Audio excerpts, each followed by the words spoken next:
नमस्कार, मी नितीन साळुंखे आपलं स्वागत करतो. थोडीशी सुरुवातीची माझी ओळख. माझं इंजिनिअरिंग झालं from IIT Madras. Then I work for ISRO. मी GD वरती पेपर पब्लिश केला. I gave UPSC interview 3 times since MPSC interview दिला. आज आपण राज्यघटनेबद्दल एक जी कोर्स आपण लॉन्च केलेला आहे त्या संदर्भात एक छोटीशी इत्थंभूत माहिती घेणार आहे की नेमके या कोर्समुळे तुम्हाला काय काय देणं अपेक्षित आहे. सर्वप्रथम यामध्ये राज्यघटना विषयाचं काय महत्व आहे सांगितलं जाईल. अभ्यासक्रम नेमका कुठल्या कुठल्या टॉपिकशी करायचा आहे हे आपण बघूया. आणि सत्य शेवटी आपल्याला हे बघायचं आहे की या कोर्सचं नेमकं वैशिष्ट्य काय. So guys, let's started. राज्यघटना ह्या विषयाचं राज्यघटनेच्या दृष्टिकोनातून जेवढं महत्व आहे तेवढंच महत्व MPSC कंबाईनच्या अर्थशास्त्र या विषयाच्या दृष्टिकोनातून सुद्धा तेवढंच महत्व आहे. एक टॉपिक इकॉनॉमिक्स मध्ये फार गाजतो, तर एक भारताचे राज्य आणि केंद्र यांचे आर्थिक संबंध. भाग 11-12 सेंटर स्टेट रिलेशन्स, कायदेविषयक, प्रशासकीय आणि आर्थिक. तर जे आर्थिक संबंध आहे आर्टिकल 264 पासून स्टार्ट होतात आणि मेन 265 पासून ते जे संबंध आहेत हे सगळे संबंध मुळात जरी इकॉनॉमिक पॉइंट ऑफ व्ह्यू असले तरी यांचा रेफरन्स राज्यघटनेमध्ये आहे. कारण भारत हा एक संघराज्य प्रकारचा देश आहे आणि ज्यामध्ये केंद्र राज्यांना अधिकार वाटप करते, डिस्ट्रीब्यूट करते. In the federation there are distribution of powers between the centre and among the states. आणि ह्या कारणास्तव भारतामध्ये जी टॅक्सेशन सिस्टम आहे ती अशा प्रकारची आहे की काही टॅक्सेस सेंटरकडे रिझर्व्ड आहेत, काही टॅक्सेस स्टेटकडे रिझर्व्ड आहे आणि दोघींना अथॉरिटी आहे करस्पॉन्डिंग विषयामध्ये टॅक्सेशन लावण्याची. स्मॉल एक्झाम्पल, सेल टॅक्स हा लावणारा वसुलणारा राज्य होता, वराज सेंट्रल एक्साइज ड्युटी लावणारा वसुलणारा केंद्र होता. आज दोन्ही कर GST मध्ये गेलेत, तर जो भाग केंद्राकडे तो CGST झाला, राज्याकडे HGST झाला. म्हणजे मुळात जर या टॅक्सेसचा भाग असला पण याचा रेफरन्स काय, राज्यघटना, की जेणे आपण संघराज्य आहोत आणि म्हणून आपण त्या कॉन्टेक्स्ट मध्ये इकॉनॉमिक्सचा अभ्यास करतो. सिमिलरली आता जर मी बोललो GST, गुड सर्व्हिस टॅक्स, हा गुड अँड सर्व्हिस टॅक्स जरी राज्यघटनेमध्ये संदर्भ असला तरी हा इक्वल हात घालतो. मुळात हा अर्थव्यवस्था मुद्दा असला तरी GST अमेंडमेंट पास झाली कशी, राज्यांनी पुन्हा आपल्या विधानसभेत कशी संमत करून घेतली किंवा राज्यांना संमत का करून घ्यावी लागली किंवा GST आणण्याकरता अमेंडमेंटच का करावी लागली, सिम्पली कायदा संमत करून GST का आला नाही. हे सगळं जरी इकॉनॉमिक्स पॉइंट ऑफ वाटत असलं, रेफरन्स कुठे गेला, राज्यघटनेमध्ये गेला. 15 वित्त एनकेसिंग ऑलरेडी प्रश्न विचारलेला आहे. जरी वित्त आयोग हा टॉपिक प्युअरली इकॉनॉमिक्सचा असला पण आर्टिकल 280 मध्ये संदर्भ दिलेला आहे वित्त आयोगाचा आणि म्हणून त्या कॉन्टेक्स्ट मध्ये वित्त आयोगाचे सदस्य, त्यांचे अध्यक्ष, त्यांचे अधिकार, त्यांचे कर्तव्य या संबंधी भारतीय संसदेने कायदा पास केलेला आहे. म्हणजे हा टॉपिक जर इकॉनॉमिक्सचा असला, रेफरन्स कुठे गेला, राज्यघटनेमध्ये. याचं भौगोलिक सुद्धा महत्व आहे. 1947 नंतर जेवढे प्रिन्सली स्टेट्स संस्थाने भारतामध्ये होती ती सगळी सरदार वल्लभ पटेलांनी प्रयत्न करून भारतामध्ये विलीन केली. ज्यावेळेस आपण जॉग्राफीचा अभ्यास करतो की भारताच्या कुठल्या कुठल्या राज्यांना पाकिस्तान, चायना, बांगलादेश, भूतान, नेपाळ, म्यानमार लागलेला आहे, त्यावेळेस इनडायरेक्टली कुठे आपण रेफरन्स घेतो की हा सिक्कीम सोबत करार करून पंडित जवाहरलाल नेहरूंनी सिक्कीम भारतामध्ये ऍड केला. नंतर इंदिरा गांधींनी 35वी 36वी घटना दुरुस्ती पास करून सिक्कीमला भारताचा भाग बनवला.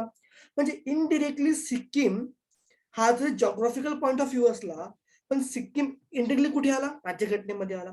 आणि म्हणून जरी हा भौगोलिक महत्व असलं तरी त्याला इनडायरेक्टली राज्यघटनेमध्ये समाविष्ट करतो.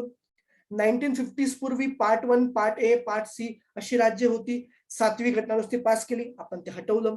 सांगायचा मुद्दा की जॉग्राफिकल पॉइंट ऑफ व्ह्यू जे काही विषय होते ते सुद्धा राज्यघटनेमध्ये ओव्हरलॅपिंग एकत्र येतात आणि म्हणून राज्यघटना हा विषय फक्त राज्यघटना नसून त्यात भूगोला सुद्धा संदर्भ घेतो आपण.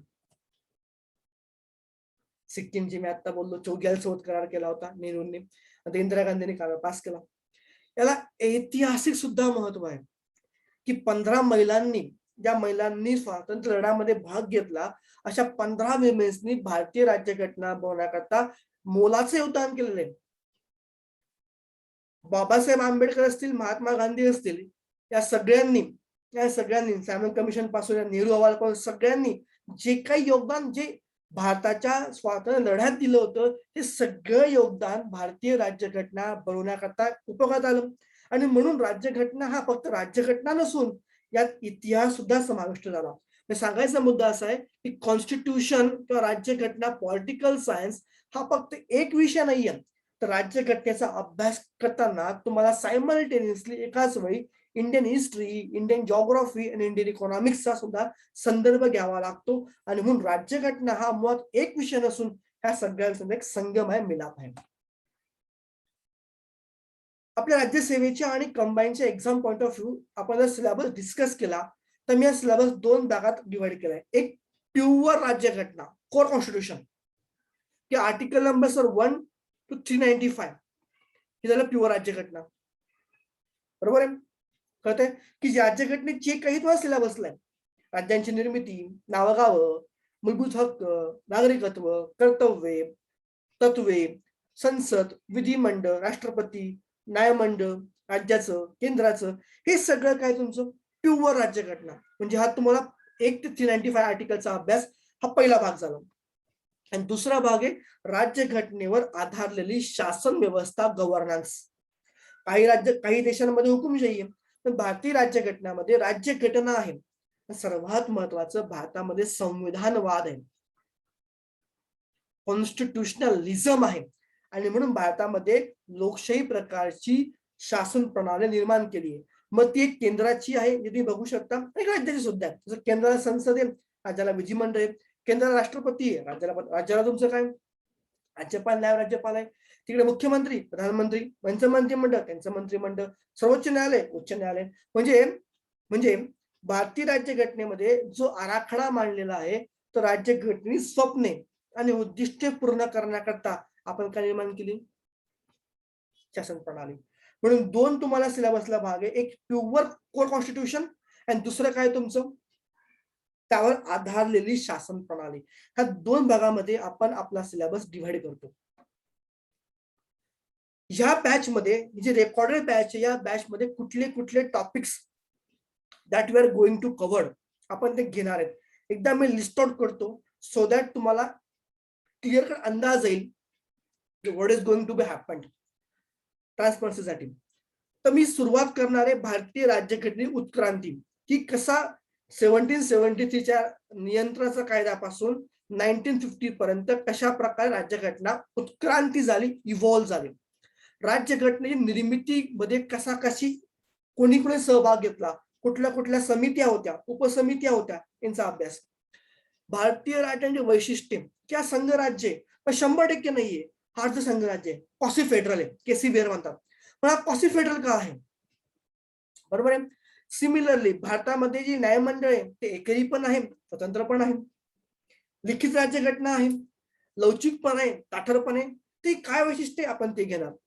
सरनामा, प्रिएम्बल मध्ये काय, fundamental rights, DPSP, fundamental duties, कर्तव्ये, घटना दुरुस्ती करण्याची प्रक्रिया आणि कोणाला अधिकार आहे राज्यघटनेमध्ये, राष्ट्रपती, उपराष्ट्रपती, प्रधानमंत्री, त्यांचं मंत्रिमंडळ, देन कायदेमंडळ, संसद, देन संसद, सेंट्रलचं सर्वोच्च न्यायमंडळ, राज्याचे राज्यपाल, राज्यातले मुख्यमंत्री आणि मंत्रिमंडळ, राज्यांचे विधिमंडळ, विधानसभा असतील तर विधान परिषद, उच्च न्यायालय किंवा कनिष्ठ न्यायालय, त्यांनी संवैधानिक वैधानिक आयोग लाईक एमपीएससी, ओपीएससी, राष्ट्रीय मानवाधिकार आयोग, राष्ट्रीय महिला आयोग, राष्ट्रीय बाल आयोग, आणि लोकल स्थानिक प्रशासन, पंचायतासारखं.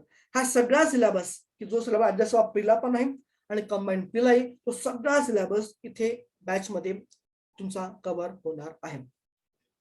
बॅचचं काय वैशिष्ट्य आहे, शेवटचा पॉइंट, की या बॅच मध्ये सर्वात महत्वाचं त्या संकल्पना आहेत त्यावर भर असणार आहे, की सर नेमकं संघराज्य या शब्दाचा अर्थ काय. मग सीमित संघराज्य म्हणजे काय, असममित संघराज्य म्हणजे काय, सिमेट्रिक असिमेट्रिक म्हणजे काय, अमेरिकन किंवा कॅनडाचा फेडरलिझम आणि इंडियन मध्ये काय डिफरन्स आहे, संकल्पनेवर भर आहे. नेमकं पक्षांतर बंदी कायद्यामध्ये कुठल्या कुठल्या अपवाद आहेत संकल्पनेवरती भर आहे. मीटिंग पण की राष्ट्रपती निवडणूक भारताची आणि अमेरिकेची काय मूलभूत डिफरन्स आहे संकल्पनेवरती भर आहे. तर ह्या बॅचेसचा मुख्य जो भर असणार आहे हा संकल्पनेवरती भारतीय राज्यघटना मूलभूत आराखडा की केशवानंद भारतीपर्यंत शंकरी प्रसाद पासून केशवानंद भारतीपर्यंत मेनका गांधीपर्यंत हा सगळा जो प्रवास आहे ते कलम 13 उपकलम 3 विरुद्ध कलम 367 काय वाद आहे की या घटना दुरुस्ती कायद्याचा भाग आहे किंवा नाही ह्या सगळ्या वादापासून आरक्षणाचा वादापासून हा सगळा भाग आपला मुख्य लेक्चरवरती भाग असणार आहे संकल्पनेवरती भर असणार आहे. जो फॅक्च्युअल डेटा हा तर मिळणारच आहे पण त्यासोबत तुम्हाला संकल्पना क्लॅरिटी कारण सध्या आयोगाचा पॅटर्न हा आहे की राज्यघटनेवर मोस्टली संकल्पनेवरती प्रश्न येतात. बियॉन्ड दी बुक सुद्धा राज्यघटना प्रश्न येतात. दुसरा महत्वाचा पॉईंट आहे की राज्यघटनेमध्ये आयोग तुम्हाला वारंवार तुम्हाला कलम विचारते.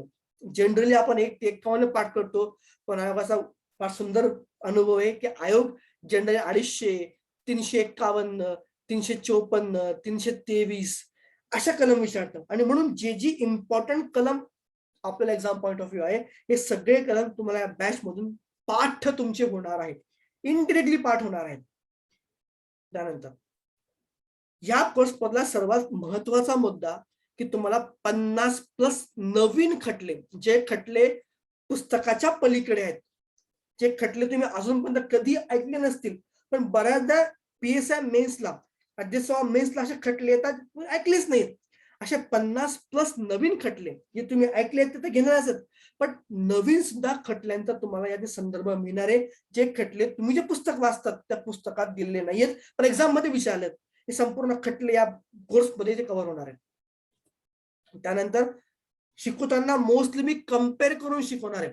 राज्यपाल शिकवेल राष्ट्रपती सोबत, प्रधानमंत्री घेईल सीएम सोबत, संसद घेईल विधिमंडळासोबत, सर्वोच्च न्यायालय घेईल उच्च न्यायालयासोबत. हे कम्पेअर घेणार आहे की राष्ट्रपतींचा दयेचा अधिकार राज्यपालांचा अधिकार काय डिफरन्स आहे.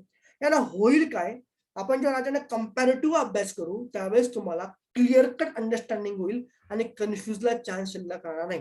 काही तथ्य तुम्हाला देणार आहे मी, काही तुम्हाला एक्झाम्पल देणार आहे लाईफ मध्ये की या राज्यातल्या विधानसभेमधल्या काही आमदारांना नुकताच सभापतींनी पदावरून दूर केलं, बरखास्त केलं, काही दुसऱ्यांना निलंबित केलं, मग पक्षांतर बंदी का दिले का हे किंवा भारतीय राज्यघटना कलम 102 आपण खासदार निलंबित करू शकतो, अपात्र करू शकतो, मग काय संदर्भ आहे. पण आपण जेव्हा राज्यघटना शिकूया त्यासोबत आपण त्याचे लाईव्ह एक्झाम्पल जोडूया जेणेकरून तुम्हाला टॉपिक तो क्लिअर कट होईल. क्लिअर आहे.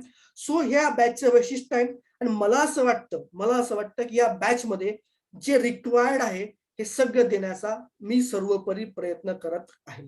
ठीक आहे. So thank you. गुड लक.